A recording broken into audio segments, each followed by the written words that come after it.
Hello to everybody out there out here. Welcome to United Sports TV. I'm your host, Nana One, and I welcome each and everybody to this week's show. Hey, guy, is it not happy to be a fan of Manchester United?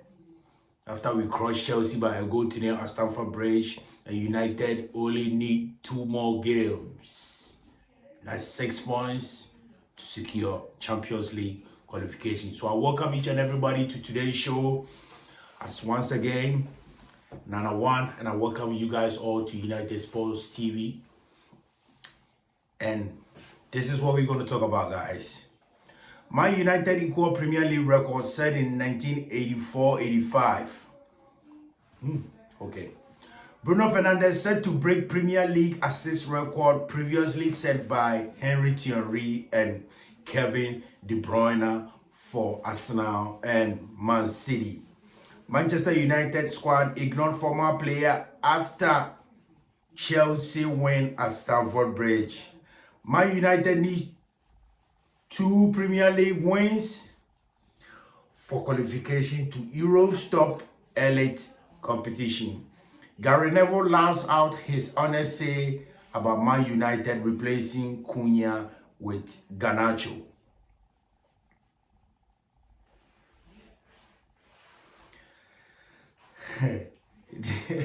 These are honest things to talk about, guys, and I hope you guys are ready for us to get into it, because these are really tough topics to talk about. And of course, we're going to be looking at Man United last 5 games remaining in the Premier League as the season draws closer. So guys, let's get into it.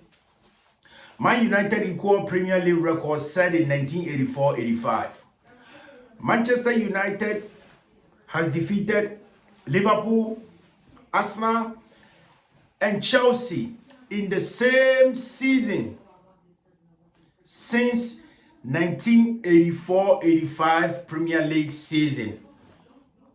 How happy is this, guys? Because this is 41 years record, guys, we're talking about. United just equaled it yesterday after the win at Stamford Bridge against Chelsea. So United really finds it difficult to win away games when it comes to Liverpool, when it comes to Chelsea, and when it comes to Arsenal.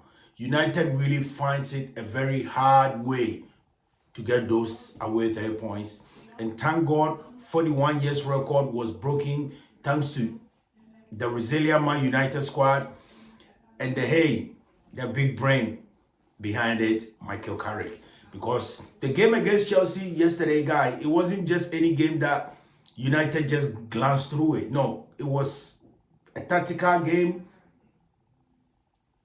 It was a placement game. And of course, it was a much needed 3 points. If you go on YouTube and you watch some of my shots, I even put on there, like for my times there, like Michael Carrick, this is a must win. Because if Chelsea would have taken any point, let's say 3 points from this game, that gives them 3 points closer to Manchester United. And you know the race for top 4 for European competition next season is what every team, hopes for. Because Arsenal still in the semi-finals, give any 5 teams from Premier League the chance to qualify for the European competition next season. So it was a good 3 points for Manchester United with a clean sheet. And United played a really good game. There was nothing about United being lucky. Talk about Chelsea hit the crossbar twice. Bro, this is football. You never seen a team play so poorly and at the last minute just win a penalty, buries it and wins the game. Like, is it the first time you guys watching football? Bro, football is unpredictable. And it's always going to force you and challenge you to your limits. So I wouldn't take nothing for granted when it comes to football. So these 3 points at Stamford Bridge, it's not nothing just Michael Carrick, a Man United player, just walk in there and just took the 3 points. It was a hard 4 points they had to. So kudos to Michael Carrick and Manchester United for everything they've been doing so far. So United can get back on the track when it comes to Champions League football. Man United squad ignored former player after Chelsea win at Stamford Bridge. Manchester United players, after the final whistle at Stamford Bridge, beating Chelsea by a 1-0, chose to ignore their former player and teammate Alejandro Garnacho without even a hug or hi. And this for me don't sound really alarm, because we all know what happened to Alejandro Garnacho's career at Manchester United. He forced himself out to be out of Old Trafford. He forced himself out to be out of a United squad. He even went ahead and said that if United is not willing to let him come to Chelsea to play, he was willing to what? Stay home for 6 months and get paid without what? Touching football, without getting busy. So his mind was made up. He knew what he was up for. He wanted to leave, and United gave him that, chance to go wherever he wants and do whatever got to do. But for the most important thing with me, it's all about the 50-something million we received from Chelsea. I love that, because I don't care whatever goes on with Alejandro Garnacho. Fine, he was a former player of Manchester United, an academy product. I don't care about that. But let's not forget, he wasn't even an academy player like that. United signed him from Atletico Madrid. So let's forget about all that. We've seen the lives of Marcus Rashford and stuff. Pure English academy players move on. So Garnacho is not a new thing to us that we need to be baffling about. We need to be just thinking about it over and over again. No, Garnacho is gone, and for his football career, he chooses to do whatever he wants to do. But yesterday's game was the most poorest performance I've ever seen from the guy. Like, he wasn't even in the first 11 if it wasn't for a Star Wars injury.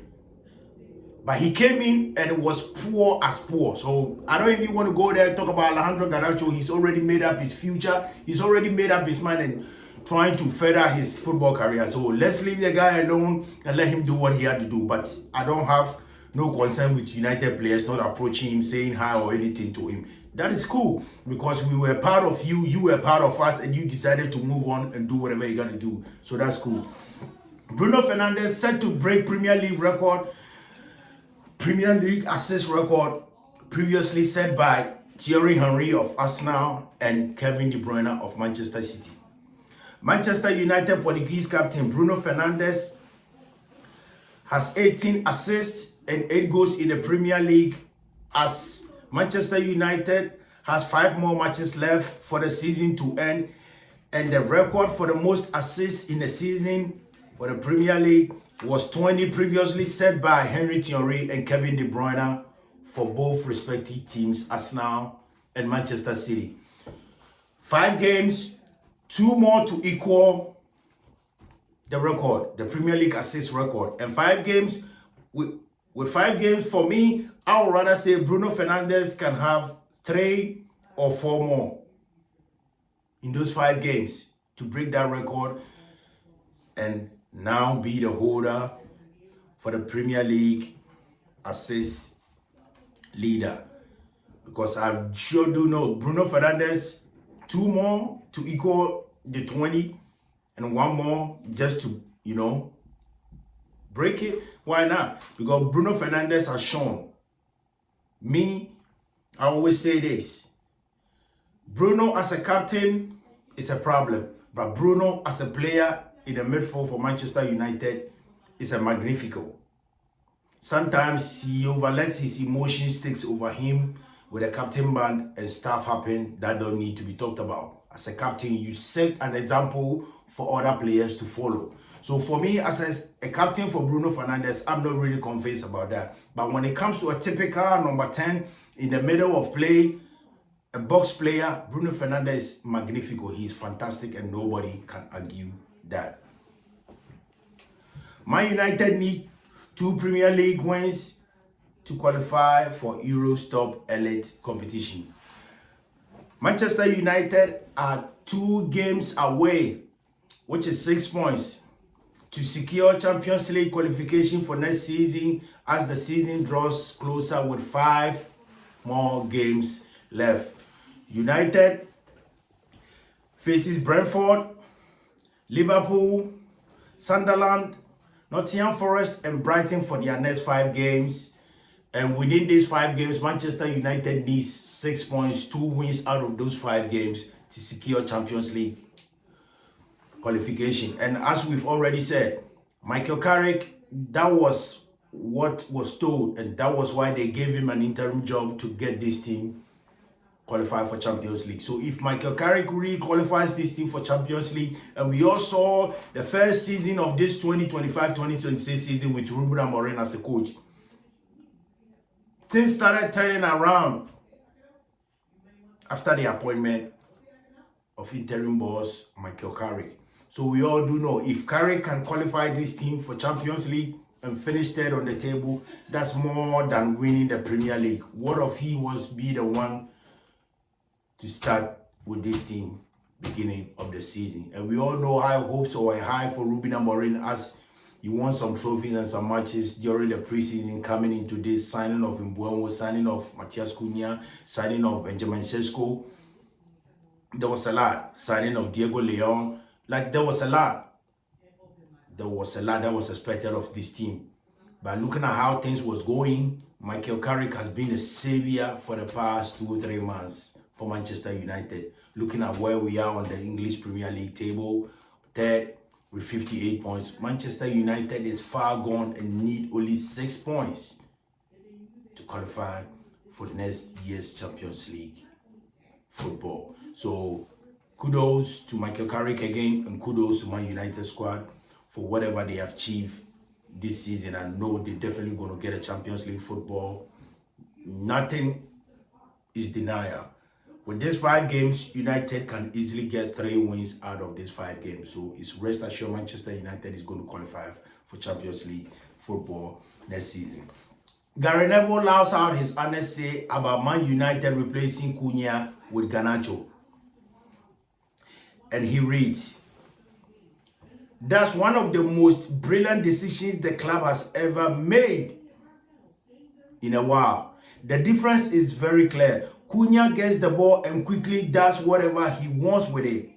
But Garnacho takes 2 minutes and is still deciding what to do with the ball." Guys, let's read this again. Says Gary Neville, "That's one of the most brilliant decisions the club has ever made in a while."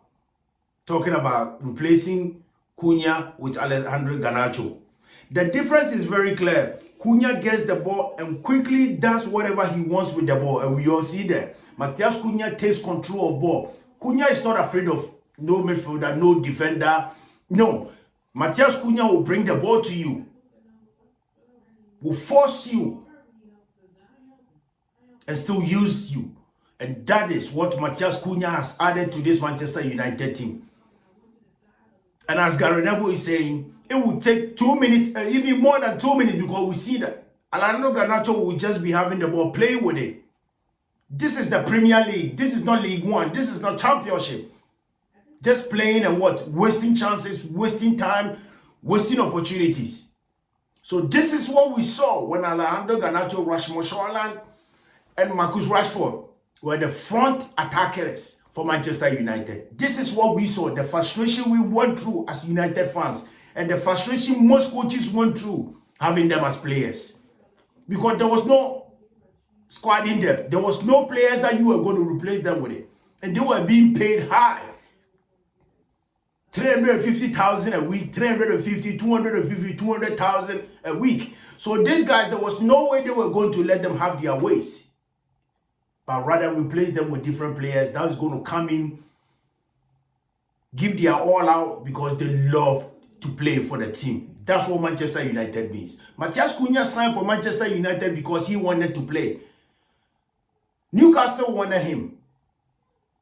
Tottenham wanted him. Arsenal wanted him. But he chose Manchester United because he loved to play at Old Trafford. He loved to wear the red colors. He loved to be a Red Devil. That's why Matheus Cunha signed for Manchester United. Bryan Mbeumo, the same thing. He loves to play for the team. He loves to don the jersey and play as a United player. He loves the team with whatever he got in him.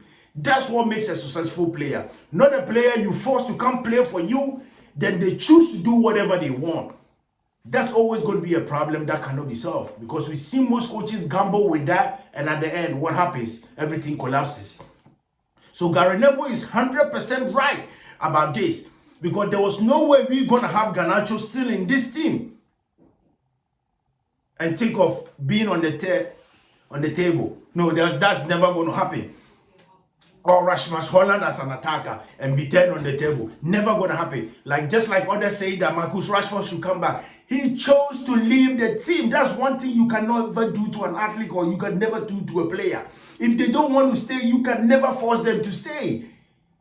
That is why they start giving you 20 or 25% of them. Which in this case, you might need 100% or 1,000% from them. But they're giving you only 20, 25%. That means they're not happy where they are. They are not happy with the team. So you need to let them go. So for me, Marcus Rashford coming back is a no-no too. He already made his choice to move away from the Premier League and take on a new challenge. So why bring him back? So I'm fully 100% in agreement with what Gary Neville has to say here, that one of the most brilliant decisions Manchester United has ever made in a while.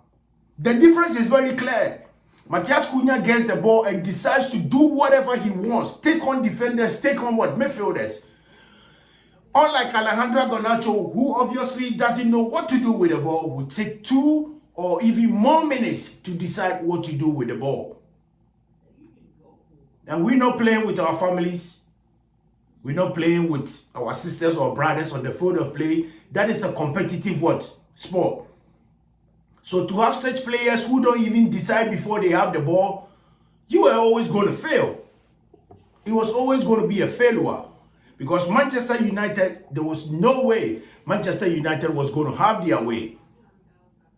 Looking at the kind of players or the attacking front line we had the last 2 seasons. So Gary Neville, kudos to whatever you said, and me from the studios of Manchester United is in full 100% agreement with you on what you said about Alejandro Garnacho and Matthias Cunha, because there's no way you can even compare those 2 players.